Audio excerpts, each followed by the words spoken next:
गई छौरी अगली गई छौरी पछली तोरे कहै छियो सुन छौरी बिचली गई छौरी अगली गई छौरी पछली तोरे कहै छियो सुन छौरी बिचली तोरा बैलून से मार बौगे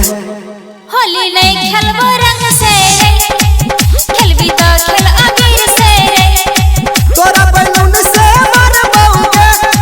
तोरा पिचकारी हम मार बौगे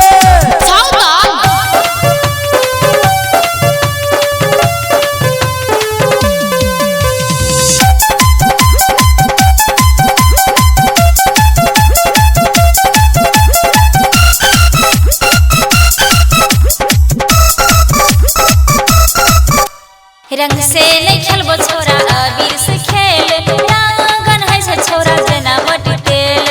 हेगे छौरी रंगे में मोटी तेल चुब गेल रंग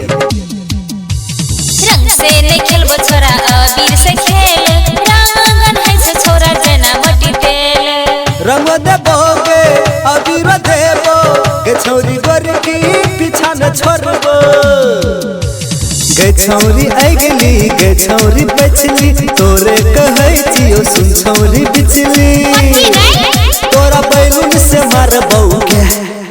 रंग से होली नहीं खेलबो खेलबी तो खेल अबीर से तोरा बैलून से मार बौगे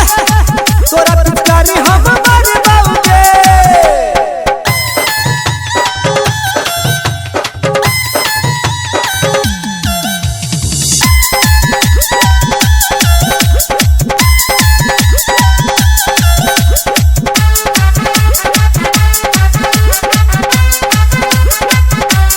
रंगने बरसा छोरा हमर ऊपर में पिचकारी नहीं मर हमर बदन में हेगे छौरी रंग ल लेबी त की भ जतौ रंगने बरसा छोरा हमर ऊपर में पिचकारी नहीं मर हमर बदन में साल में एक बेर आवे छे होली आये कमर ब पिचकारी से गोली गे छौरी अगली गे छौरी पछली तोरे कहै छियो सुन छौरी बिचली तोरा बैलून से मार बौगे होली